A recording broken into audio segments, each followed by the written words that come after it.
സ്നേഹം, ദിവ്യസ്നേഹം, സ്നേഹം,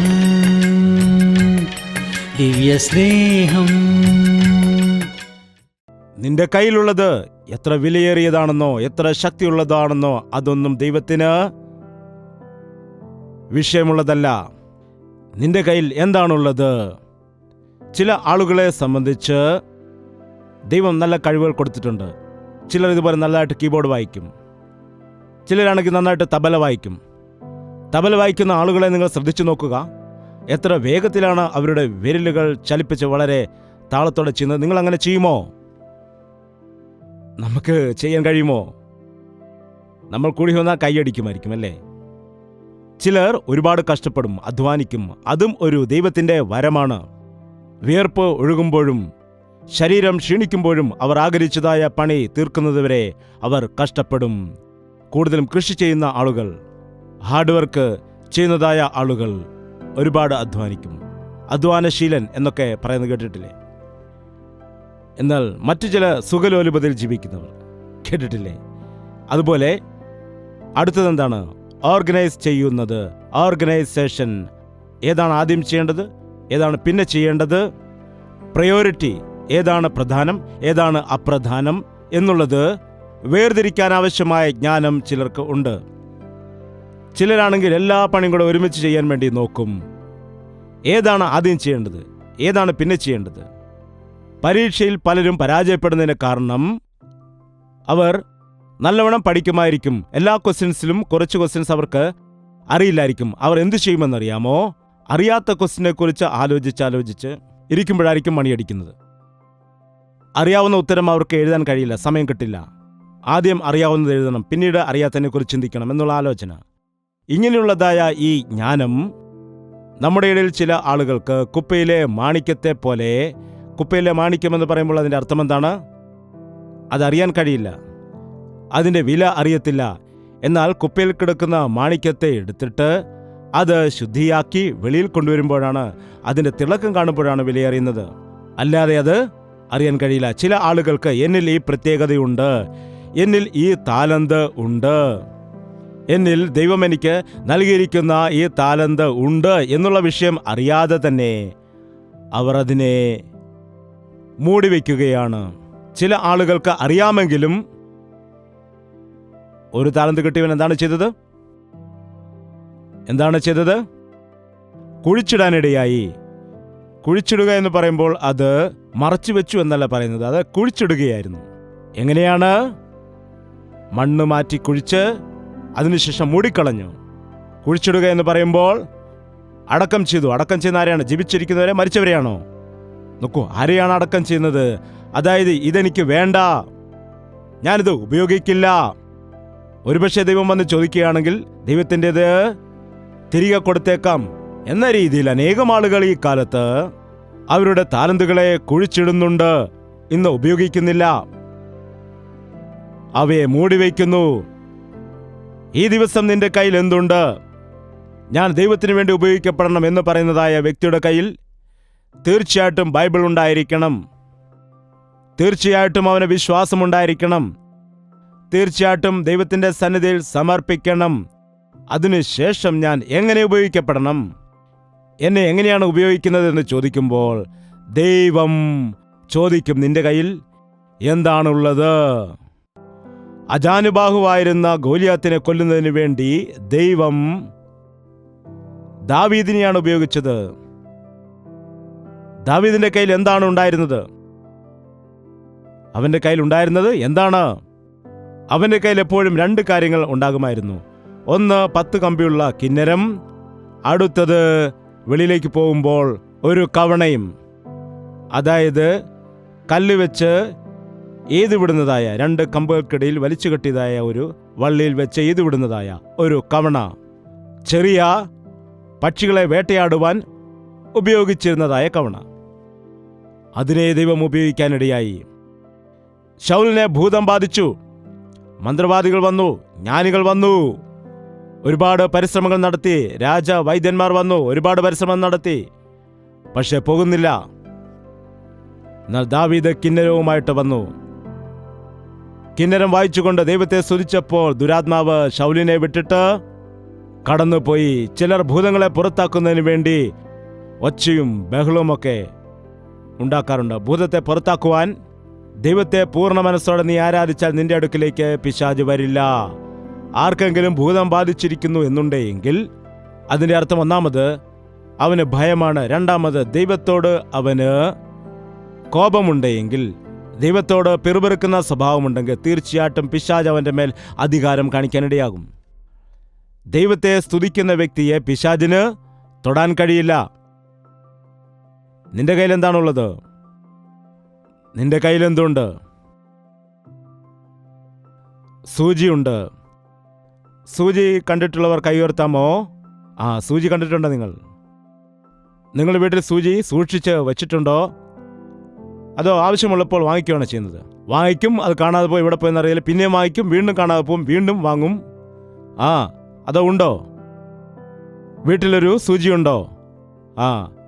വീട്ടിൽ ഒരു സൂചി, ഒരു കത്രിക, ഒരു ചെറിയ സ്ക്രൂ ഡ്രൈവർ, ഇവ വീട്ടിലുണ്ടെങ്കിൽ ഒരു പണി ചെയ്യുമ്പോൾ അത് ഉപയോഗപ്രദമാകും. അതുപോലെ ഒരു ചുറ്റിക, ശരിയല്ലേ? ഇവ ഉണ്ടെങ്കിലായിരിക്കും ആ പണി ചെയ്യുവാൻ കഴിയുന്നത്. ഇല്ലെങ്കിൽ വളരെ ബുദ്ധിമുട്ടായിരിക്കും. ചെറിയ പണി ആയുധങ്ങളാണ്, എന്നാൽ ദൈവം അവയെ ഉപയോഗിക്കുന്നുണ്ട്. നമ്മുടെ ജീവിതത്തിൽ നമ്മെ പലപ്പോഴും ചെറിയ പണിയായുധങ്ങളായിട്ട് ദൈവം പലപ്പോഴും ഉപയോഗിക്കുന്നതായിട്ട് കാണാൻ കഴിയും. സൂചി ഉപയോഗിച്ച ഒരു വ്യക്തിയെക്കുറിച്ച് ബൈബിളിൽ പറയുന്നുണ്ട്. ഡോർക്ക, മറ്റൊരു പേര് തബീഥ. എന്താണ്? ഡോർക്ക സൂചി കൊണ്ട് വസ്ത്രങ്ങൾ തുന്നുമായിരുന്നു. അവൾ മരിച്ച സമയത്ത് ആ സഭയിലെ ആളുകളെല്ലാം കൂടെ വന്നിട്ട്, അയ്യോ, ദോർക്ക തയ്ച്ചു തന്ന തൂവാലയാണ്, ദോർക്ക തയ്ച്ചു തന്ന വസ്ത്രമാണിത് എന്ന് പറഞ്ഞ് വളരെ സങ്കടത്തോടുകൂടി അവളെക്കുറിച്ച് പുകഴ്ത്തി പറയുവാനിടയായി. എന്നിട്ട് പറഞ്ഞു, പത്രോസിനെ വിളിക്കുക, ഇവളെ ജീവിപ്പിക്കും എന്ന് പറഞ്ഞ് കരഞ്ഞ് പത്രോസ് വന്ന് ഉയർപ്പിക്കുന്നവരെ അവർ നിലവിളിച്ചു. അത്രത്തോളം സഭ അവളെ സ്നേഹിച്ചതായിട്ട് കാണാൻ കഴിയുന്നു. അവൾക്ക് ബന്ധുക്കളുണ്ടോ എന്ന് അറിയുവാൻ കഴിയില്ല, എന്നാൽ അത്രയും ആളുകൾ അവളെ സ്നേഹിക്കുവാനിടയായി. അതിനെ കർത്താവ് ഇടയാക്കിയത് എന്താണ്? അവൾ ഉപയോഗിച്ചത് എന്തായിരുന്നു? ഒരു സൂചി. ഞാനിങ്ങനെ വിചാരിക്കുന്നു, അവൾ ചർച്ചിലേക്ക് തന്നെ സൂചി കൊണ്ടുവന്ന് കാണും. നമ്മളാണെങ്കിൽ മീറ്റിംഗ് കഴിഞ്ഞിട്ട് ഓരോരോ ലോകകാര്യങ്ങൾ പറഞ്ഞായിരിക്കും ഇരിക്കുന്നത്. എന്നാൽ അവളെന്തായിരിക്കും ചെയ്തത്? സഹോദരി അവിടെ നിൽക്കൂ, നോക്ക്, നിങ്ങളുടെ സാരി അല്പം കീറിയിരിക്കുന്നു, പേടിക്കണ്ട, എൻ്റെ കയ്യിൽ സൂചിയുണ്ട്, ഞാൻ തയ്ച്ചു തരാം എന്ന് പറഞ്ഞു കാണും. എന്നിട്ട് തയ്ക്കുന്നതായ സമയത്ത് ചോദിക്കും, പ്രാർത്ഥനയൊക്കെ എങ്ങനെ? നിങ്ങളുടെ ഭർത്താവിന് വേണ്ടി നിങ്ങൾ പ്രാർത്ഥിക്കുന്നുണ്ടോ? എനിക്ക് പോകണം, നിൽക്ക്, ഇപ്പം തയ്ച്ചു തരാം. പിന്നെ മക്കളൊക്കെ പ്രാർത്ഥിക്കുന്നുണ്ടോ? അയ്യോ, എനിക്ക് പോകണ സമയമായി, നിൽക്ക്, 2 തയ്യൽ കൂടെയുള്ളൂ. അവൾ തയ്ച്ചുകൊണ്ട് എന്താണ് പറയുന്നത്? അപ്പോൾ യൗവനക്കാരനായ ഒരു ബ്രദർ അതിലെ പോവുകയാണ്. അപ്പോൾ, മോനെ, ഒരു നിമിഷം നിൽക്ക്, നിന്റെ ഷർട്ടിന്റെ ബട്ടൺ പൊട്ടിപ്പൊരിക്കും, ഞാൻ തയ്ച്ചു തരാം എന്ന് പറഞ്ഞിട്ട്, ഞാൻ നിനക്ക് തയ്ച്ചു തരാമെന്ന് പറയുന്നു. എന്നിട്ട്, മോനെ, മനസാന്തരപ്പെട്ടോ? അപ്പനെയും അമ്മയും അനുസരിക്കുന്നുണ്ടോ? നീ പ്രാർത്ഥിക്കാറുണ്ടോ? എന്താണ്? ആശ്വാസമില്ലാത്തവർക്ക് ആശ്വാസം കൊടുത്തു, ബലമില്ലാത്തവരെ ബലപ്പെടുത്തി. എന്താണ്? രക്ഷയുടെ മാർഗത്തിലേക്ക് അവരെ നടത്തുവാനിടയായി. അതുകൊണ്ട് അവളെ എല്ലാവർക്കും ഇഷ്ടമായിരുന്നു. നിന്റെ കയ്യിലിരിക്കുന്ന സൂചിയെപ്പോലും ഉപയോഗിച്ചുകൊണ്ട് ആളുകളെ കർത്താവിലേക്ക് നടത്തുവാൻ കഴിയും. ദൈവം സഭയിലുള്ളതായ എല്ലാ വ്യക്തികളെയും ഉപയോഗിക്കാനായി ആശിക്കുന്നു. ഓരോ വിശ്വാസിയും ദൈവത്താൽ ഉപയോഗിക്കപ്പെടണം.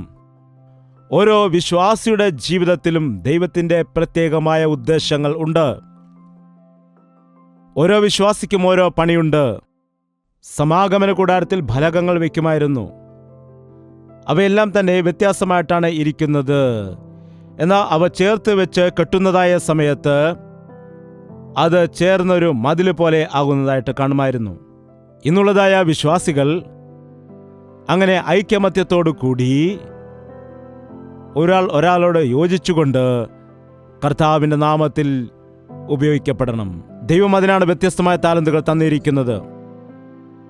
നിന്നിലുള്ളത് മറ്റൊരാൾക്ക് കാണില്ലായിരിക്കാം, അവരിലുള്ള കഴിവ് നിനക്ക് കാണില്ലായിരിക്കാം.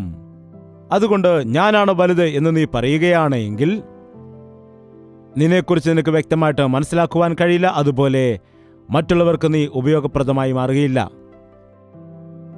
ഒരു ദിവസം ഒരു കാർപ്പൻ്ററിൻ്റെ വീട്ടിൽ ആയുധങ്ങളെല്ലാം കൂടി കലഹിക്കുകയാണ്. അവിടെ വ്യത്യസ്തമായ ആയുധങ്ങൾ നമുക്ക് കാണുവാനായിട്ട് കഴിയും. കാർപ്പൻ്റർ വീട്ടിൽ എന്തെല്ലാം ആയുധങ്ങളുണ്ട്? വാള്, പിന്നെന്താണ്? ചുറ്റിക കൂടാതെ പിന്നെന്താണ്? സ്ക്രൂ ഡ്രൈവർ, പിന്നെ ചിന്തേര്, അങ്ങനെ തന്നെയല്ലേ പറയുന്നത്? ചിന്തേര്, അതുപോലെ വലിയ സ്കെയില്, ഉളി, ഇവയൊക്കെയുണ്ട്. അവയെല്ലാം കൂടി ഒരു ദിവസം തമ്മിൽ വഴക്കുണ്ടാക്കുകയാണ്. എന്താണ്? ഞാനാണ് വലിയവൻ, ഞാനില്ലെങ്കിൽ കാർപ്പൻ്ററിന് ഒരു പണിയും ചെയ്യുവാൻ കഴിയില്ല, ഞാനാണ് പ്രധാനപ്പെട്ട വ്യക്തി, ഞാനാണ് വലിയവൻ എന്ന് പറഞ്ഞ് പരസ്പരം തല്ലുകൂടുകയാണ്. ആദ്യം വാളാണ് മുമ്പോട്ട് വന്നത്. എടേയ്, ആ പലക ഞാൻ എന്ന് അറുത്തില്ലെങ്കിൽ ആ പലകയ്ക്ക് എന്തെങ്കിലും ഷേപ്പ് ഉണ്ടാകുമായിരുന്നോ? അപ്പോൾ ആ ചിന്തേര് കടന്നു വന്നു.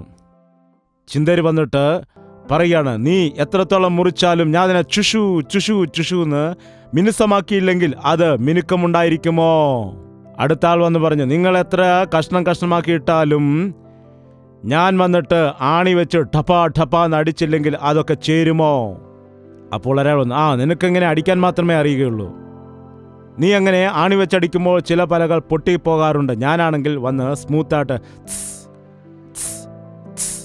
എന്ന് സ്ക്രൂ ഡ്രൈവർ വന്ന് പറയാനിടയായി. നിന്നെപ്പോലെ വെറുതെ അടാപിടി കാണിക്കത്തില്ല, ഞാൻ വളരെ സ്മൂത്തായിട്ട് നൈസായിട്ട് ചെയ്യുന്ന വ്യക്തിയാണെന്ന് പറഞ്ഞു. നിങ്ങളെല്ലാം എങ്ങനെയൊക്കെ പണി ചെയ്താലും അത് നേരെ ഇരിക്കണമെങ്കിൽ സ്കെയിലായ ഞാൻ ഉണ്ടായിരിക്കണമല്ലോ എന്ന് പറഞ്ഞ് അങ്ങോട്ടും ഇങ്ങോട്ടും വഴക്കുണ്ടാക്കുകയാണ്. നസ്രത്തിൽ നിന്ന് ഒരു തച്ചൻ കടന്നു വന്നു. നസ്രത്തിൽ നിന്ന് വന്ന തച്ചൻ ആരാണ്? നമ്മുടെ യേശു കർത്താവ്. ചോദിച്ചു, എന്താണ് നിങ്ങൾ വഴക്കുണ്ടാക്കുന്നത്? നോക്കൂ, ഞാൻ പ്രധാനിയല്ലെന്ന് പറയുന്നു, ഞാനില്ലെങ്കിൽ എന്തു ചെയ്യുമായിരുന്നു? എന്നെ കൊണ്ട് ഒന്നിനും കൊള്ളില്ലേ, ഞാൻ പ്രധാനപ്പെട്ട വ്യക്തിയല്ലേ? വാളെ അവിടെ പോയിരിക്കുക, ചുറ്റികെ അങ്ങോട്ട് മാറ്, സ്ക്രൂ ഡ്രൈവറെ അങ്ങോട്ട് മാറിയിരിക്കുക. അങ്ങനെ അവരവരുടെ സ്ഥലത്ത് പോയി മൗനമായിരിക്കുക. ഞാൻ വിളിക്കുമ്പോൾ മാത്രം വരിക, ഞാൻ ചെയ്യുവാൻ പറയുന്ന പണി മാത്രം ചെയ്യുക, അതല്ലാതെ നിങ്ങൾ സ്വയമായിട്ട് ചെയ്താൽ ഒന്നും നടക്കില്ല. നിങ്ങൾക്കെത്ര കഴിവുണ്ടെങ്കിലും എത്ര ബലമുണ്ടെങ്കിലും എൻ്റെ കയ്യിൽ നിങ്ങൾ ഉപയോഗിക്കപ്പെട്ടില്ല എങ്കിൽ അതുകൊണ്ട് പ്രയോജനമില്ല. ഒരു തടി കൊണ്ടുവന്നിട്ടു വാളിനോട് പറഞ്ഞു, വരൂ വാളെ, മുറിക്കൂ. മുറിച്ചു. നീ വാ, ചിന്തരിടൂ. ചിന്തരിട്ടു, പൊക്കോ. അങ്ങനെ എല്ലാ ആയുധങ്ങളും കൊണ്ടുവന്ന് ഒരു മനോഹരമായ പുൾപിറ്റ് ഉണ്ടാക്കുവാനിടയായി. എന്നിട്ട് അവസാനം ആയുധങ്ങളെല്ലാം നോക്കിയിട്ട് അവൻ ചോദിച്ചു, ഇതാരാണ് നിർമ്മിച്ചത് എന്ന്. എല്ലാവരും അതിശയിച്ച് നോക്കിയിട്ട് ഞാൻ എന്ന് പറയുന്നതിന് പകരം ഞങ്ങളാണ് എന്ന് പറഞ്ഞു. പിന്നെ പെട്ടെന്ന് പറയുകയാണ്, അയ്യോ, ഞങ്ങളല്ല ചെയ്തത്, നീയാണ്, ഞങ്ങൾ ഒന്നുമില്ല, ഞാൻ ഒന്നുമില്ല എന്നാണ് പറഞ്ഞത്. എനിക്ക് തന്നെ ഒന്നും ചെയ്യാൻ കഴിയില്ല. നമ്മൾ എല്ലാവരും കൂടുമ്പോഴാണ് എന്തെങ്കിലും ചെയ്യുന്നത്. അതാണ് ദൈവത്തിന്റെ സഭ. നമ്മൾ ഒരുമിച്ച് നിൽക്കുന്നത്, അതാണ് സഭ, അതാണ് ദൈവസഭ. പാസ്റ്ററിന് തന്നെ എന്തു ചെയ്യാൻ കഴിയും? പാട്ട് പാടുന്നവന് തന്നെ എന്തു ചെയ്യാൻ കഴിയും? കീബോർഡ് വായിക്കുന്നവന് തന്നെ എന്തു ചെയ്യാൻ കഴിയും? തബല വായിക്കുന്നവന് തന്നെ എന്തു ചെയ്യാൻ കഴിയും? എല്ലാം ഉണ്ടെങ്കിലും നിങ്ങളില്ലെങ്കിൽ എന്തു ചെയ്യാൻ കഴിയും? ദൈവം ഓരോരോ വ്യക്തികളെ ഓരോരോ ഉദ്ദേശങ്ങൾക്ക് വേണ്ടി ഒരുക്കിയിരിക്കുന്നു. ദൈവം എല്ലാവരെയും ഒരുക്കിയിരിക്കുന്നു. ദൈവം നമ്മെ എല്ലാവരെയും ഒരുമിച്ച് ഉപയോഗിച്ചുകൊണ്ട് കർത്താവിൻ്റെ നാമത്തിന് വേണ്ടി ഉപയോഗിക്കുവാൻ ആഗ്രഹിക്കുന്നു. എനിക്ക് ദൈവത്തിൻ്റെ കാര്യത്തിൽ ഉപയോഗിക്കപ്പെടണം എന്ന ആഗ്രഹം നിനക്കുണ്ടെങ്കിൽ അത് മതി. ദൈവം നിന്നെ ഉപയോഗിക്കാനിടയാകും. ദൈവം തൻ്റെ നാമമഹത്വത്തിനായി നിന്നെ ഉപയോഗിക്കുവാനായി എപ്പോഴും ഒരുക്കമുള്ളവനാണ്. എഴുന്നേറ്റ് നിൽക്കാം, പ്രാർത്ഥിക്കാം. പ്രാർത്ഥന. പരിശുദ്ധനെ, ഒരു നിമിഷം ഞങ്ങളെ നോക്കണമേ. എങ്ങനെ ഉപയോഗിക്കപ്പെടണമെന്നറിയാതെ, എന്തു ചെയ്യണമെന്നറിയാതെ, എന്നിൽ എന്ത് മഹത്വമാണ് ഉള്ളതെന്ന് അറിയാതെ നിരാശയോടെ ഭാരപ്പെട്ടിരിക്കുന്ന മക്കളെ നിന്റെ കരുത്തിലേക്ക് ഏൽപ്പിക്കുകയാണ്. ഞങ്ങളുടെ കഴിവുകളല്ല, ഞങ്ങളുടെ ബലമല്ല, ഞങ്ങളുടെ സമർപ്പണമാണ് നിനക്ക് വേണ്ടതെന്ന് ഞങ്ങളോട് സംസാരിച്ചതിനായിട്ട് നന്ദി കരയറ്റുന്നു. ഇതാ ഞങ്ങളുടെ ജീവിതങ്ങൾ നിനക്കായി സമർപ്പിക്കുന്നു. നിന്റെ ഹിതപ്രകാരം ഞങ്ങളെ ഉപയോഗിക്കണമേ. നിന്റെ ഹിതമനുസരിച്ചുകൊണ്ട് ഉപയോഗിക്കണമേ. പിശാച് അലറുന്ന സിംഹത്തെ പോലെ ആരെ വിഴുങ്ങണ്ടു എന്ന് വിചാരിച്ചു നടക്കുന്നു. അവന്റെ കയ്യിൽ ഞങ്ങൾ ഉപയോഗിക്കപ്പെടുവാൻ ഇടയാകരുത്. അവൻ ഉപയോഗിച്ച് ഞങ്ങളുടെ ജീവിതം നാശമായി പോയിരിക്കുന്നു. ഞങ്ങളുടെ ജീവിതം ശൂന്യമായിരിക്കുന്നു. ഞങ്ങളുടെ ജീവിതത്തിൽ പലവിധമായ രോഗങ്ങൾ തന്നിട്ട് അവൻ ഞങ്ങളെ തള്ളിക്കളഞ്ഞിരിക്കുന്നു. ദുഷ്ടനായ പിശാചിന്റെ കരങ്ങളിലേക്ക് ഞങ്ങളെ ഏൽപ്പിച്ചു കൊടുക്കാതെ ഞങ്ങളെ സൗഖ്യപ്പെടുത്തുന്ന കർത്താവിലേക്ക്, ഞങ്ങളെ ആശ്വസിപ്പിക്കുന്ന യേശുവിലേക്ക് ഞങ്ങളുടെ ജീവിതത്തെ ക്രമപ്പെടുത്തി നിന്റെ കരത്തിൽ ശക്തമായി ഉപയോഗിക്കപ്പെടുവാൻ, നിന്റെ കരങ്ങളിലേക്ക് സമർപ്പിക്കപ്പെടുവാൻ ഞങ്ങളെ എല്ലാം സഹായിക്കുമാറാകണമേ. ഇപ്പോൾ വരെ ഞങ്ങളുടെ കൂടെയിരുന്ന കർത്താവെ ബലപ്പെടുത്തണമേ. പിരിയുന്ന ഞങ്ങളോട് നിന്റെ സാന്നിധ്യം കൂടെയിരിക്കണമെന്ന് യേശു ക്രിസ്തുവിന്റെ നാമത്തിൽ അപേക്ഷിക്കുന്നു പിതാവേ. ആമേൻ, ആമേൻ, ആമേൻ.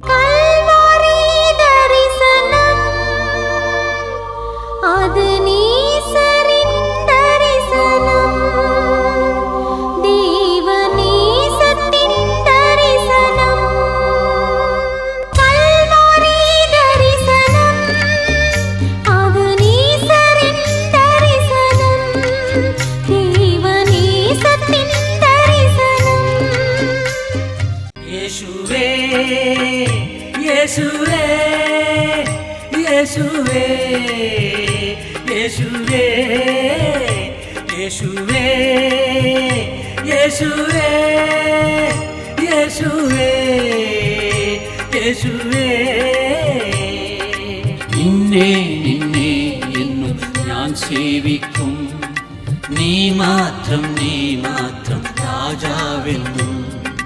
നിന്നെ നിന്നെ എന്നും ഞാൻ സേവിക്കും. നീ മാത്രം രാജാവെന്നും. യേശുവേ, യേശുവേ, യേശുവേ, യേശുവേ, യേശുവേ, യേശുവേ, യേശുവേ, യേശുവേ, യേശുവേ, യേശുവേ, യേശുവേ, യേശുവേ, യേശുവേ.